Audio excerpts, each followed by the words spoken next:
Chapter 8 The Mermaid. It wasn't easy getting out of Inez's house without letting her know what was going on.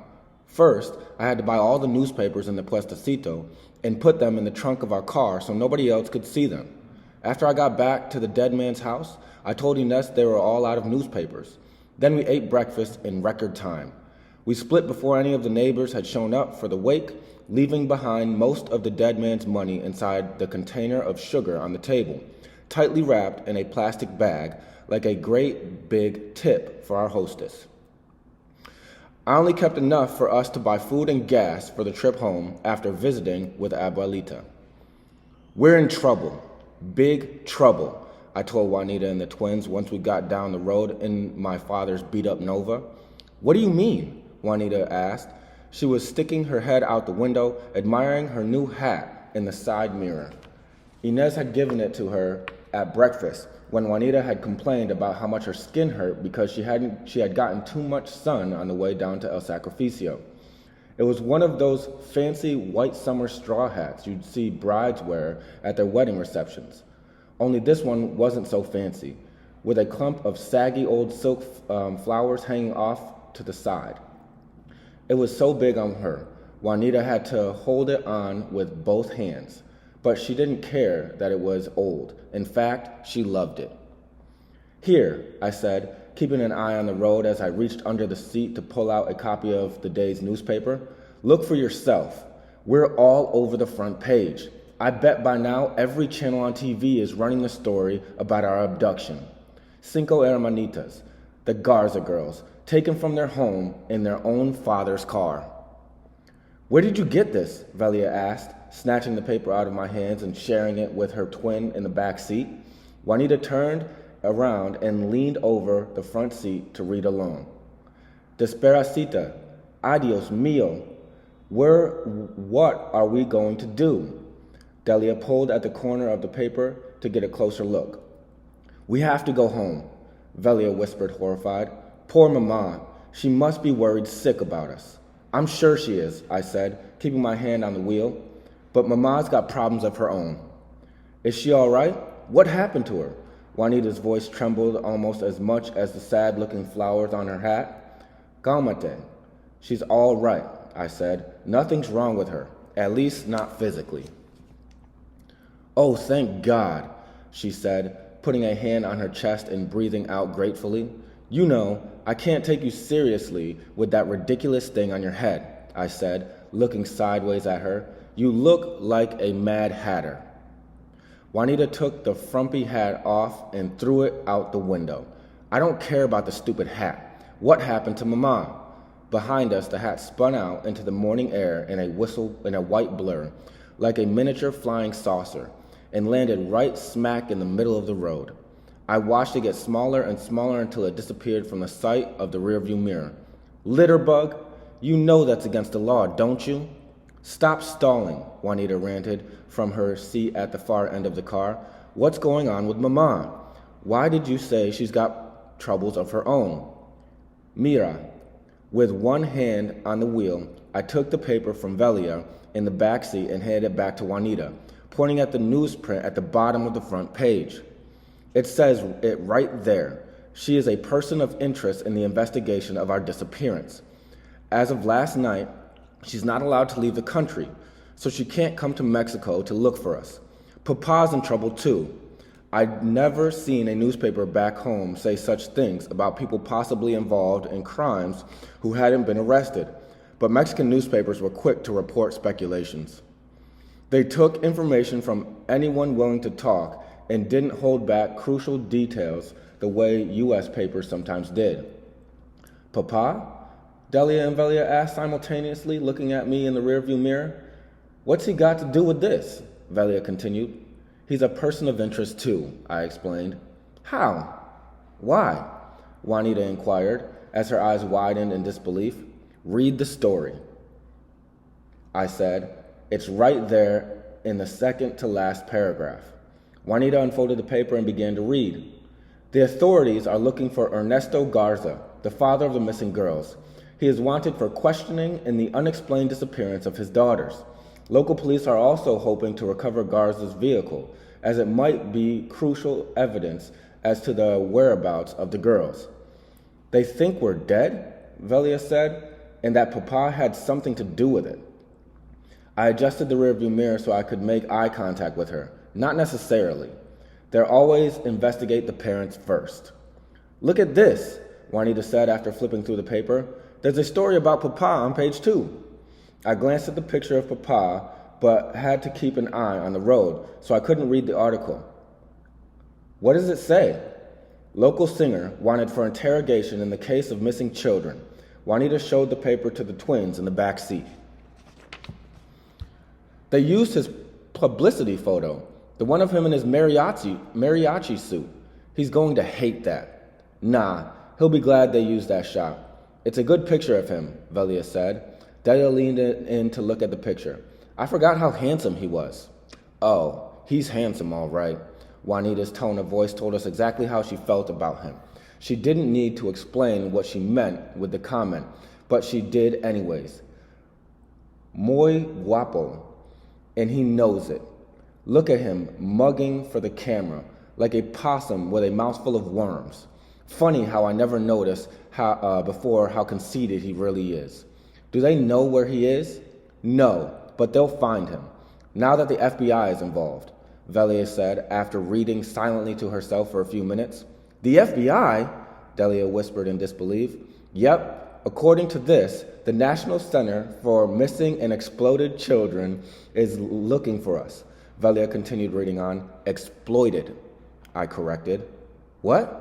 Velia asked, looking at me like I was confusing her. Exploited, not exploded, I explained. The National Center for Missing and Exploited Children. Whatever, Velia said. So what are you going to do? So what are we going to do? Turn ourselves in? Juanita asked. She took the newspaper from the twins and took her turn reading it. Well, we have to be back soon as possible, Delia told her, to get Mama out of trouble. Velia slumped back in her seat and crossed her arms. It's our fault. We should have left her a note or something. Too late for that, Delia said. The best thing we can do now is get to Abuelita's house and call her from there. If we don't call home soon, they're going to arrest her because I bet you $1 million they're not looking for us down here. Oh, yes, they are, Juanita said, shoving the paper at Delia. It says here that the FBI is working with both the Border Patrol and the Mexican Federales to try to find us. The girls had the right idea. Calling Mama and telling her we were alive and well and visiting with our Abuelita would solve her problem. But there is still something there. The way I figured, we couldn't be very far, somewhere between 20 or 25 miles off. If I could find the exit. The biggest challenge was that there was no official marker on the country road that led to Hacienda Dorada. We just had to follow an unpaved road by El Sacrificio, travel about 20 minutes, watch for the crooked fork in the road, and turn into it. From there, it was another 15 miles on a dirt path, a straight shot to Hacienda Dorada. Why are they going to arrest us? Peter asked from the back seat. I don't want to go to juvie. That's a really bad place. They have no reason to arrest us, I told Peter, making eye contact with her through the rearview mirror. We haven't done anything wrong, so we have nothing to worry about, at least not so far. We found a dead body and didn't report it, Delia whispered, more to herself than to the rest of us. We should have reported it, saved ourselves and Mama a lot of trouble. I pulled over on the side of the road, reached up, and pulled Papa's road map off the visor. Unfolding it over my lap to read it better, I glanced at the mileage gauge and made a mental note to use it to measure our progress. If we traveled more than 20 miles ahead and we hadn't found an exit, we'd most certainly passed it. I'd have to turn around and look for the fork in the road again. We took Papa's car without permission, Velia said, looking at me. Well, if he was so interested in the car, why didn't he take it with him? Juanita wanted to know. He didn't take it because it's older than dirt, Delia said. I'm surprised the thing still runs. We should turn ourselves in, Peter said, touching my shoulder from behind to get my attention. We wouldn't go to jail, would we? None of these things are bad enough to get us arrested. Trust me, we've broken plenty of laws, but I don't think we've done anything that would make us go to jail, I said, maintaining a normal tone of voice with the hope of reassuring them. The best thing we can do right now is get to Abuelita Remedio's house as soon as possible and ask her for help. I think it's about time we let an adult handle this.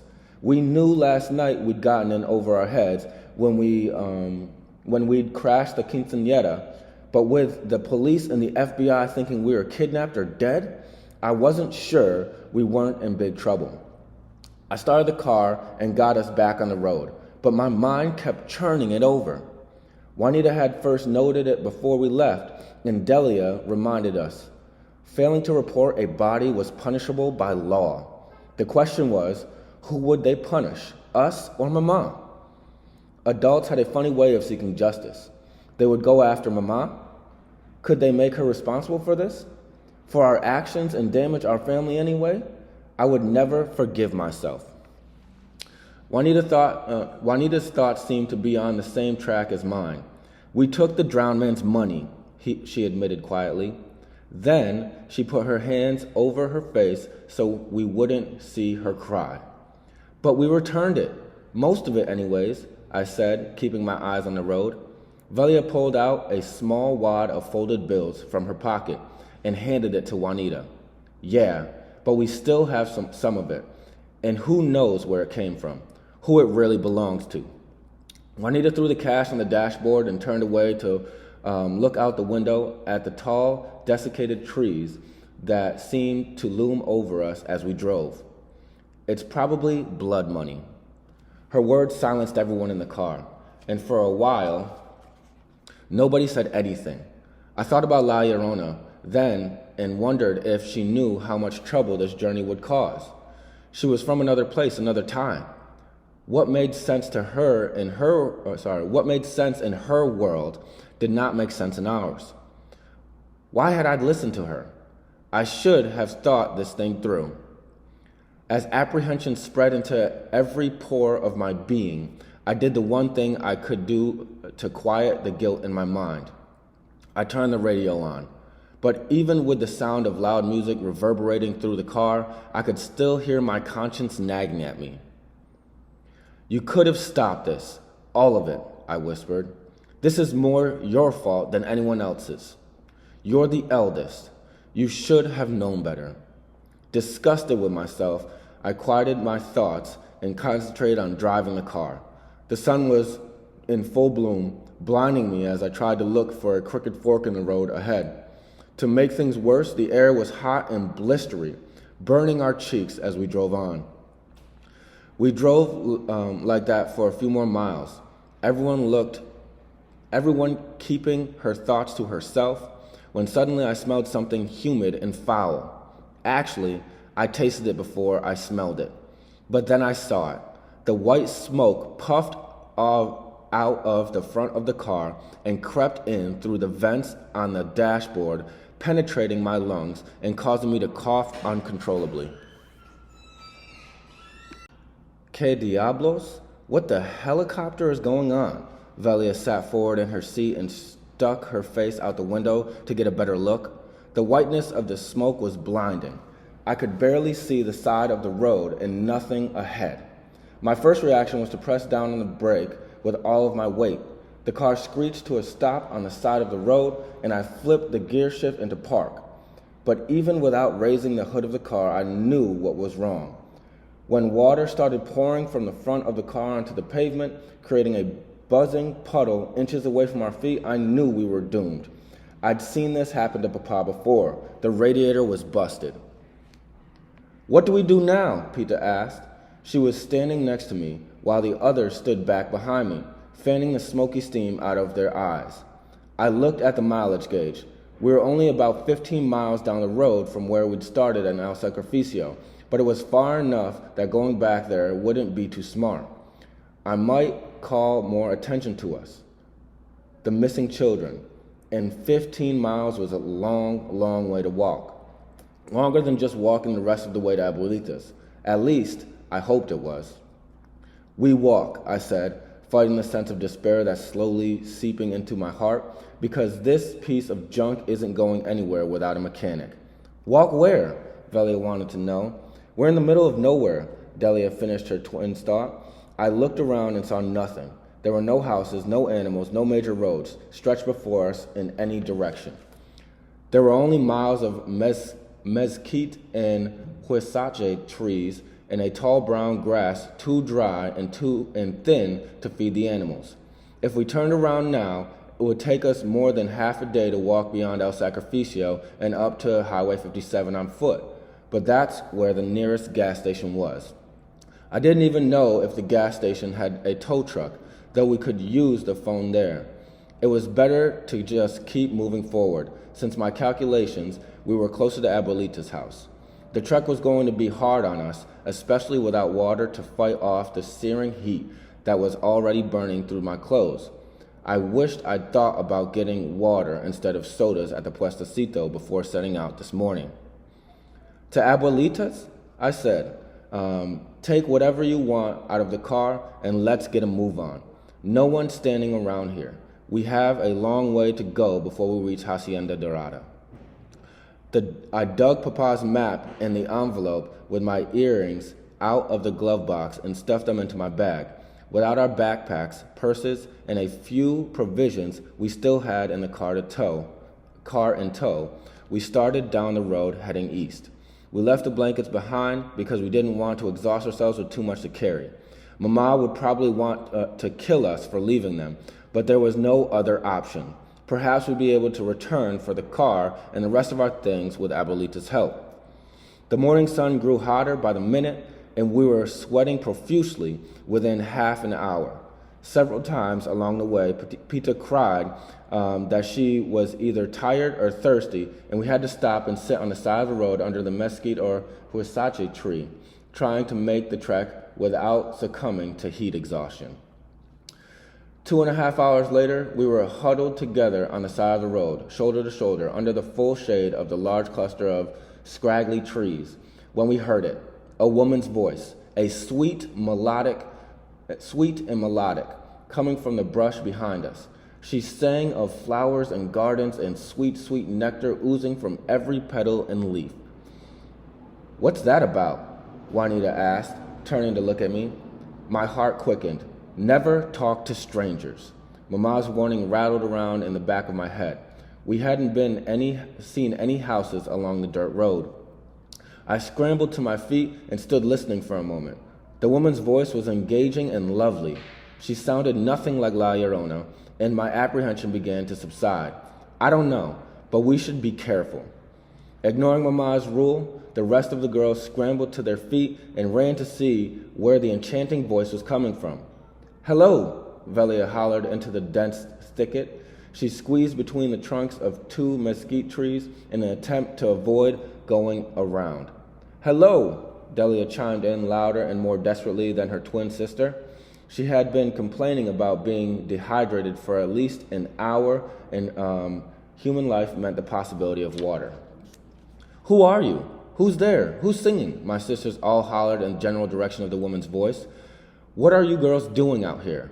The woman's voice asked from somewhere behind the brush. The lady who emerged was lovely and petite. She wore a flowing, bright yellow dress, and her blonde hair was perfectly coiffed in a thick chignon. Our car broke down, I said as she came closer. Can you tell us how far it is to the next town? Immediately, the enchanting woman began doting on us, like a tiny yellow butterfly, fluttering about. Her words fluttered up and down and all around us as she fretted, taking our reddened faces in her hands and looking into our eyes, inspecting each of us in turn for signs of heat stroke. Where did you come from? Ay, Marita Purísima, but you look dreadful. You must be absolutely parched, melting away in this heat. We need to get to Hacienda Dorada as soon as possible, I said when she pulled out an embroidered handkerchief and swabbed at Peter's small face in a concerned, almost motherly manner. Can you give us a ride?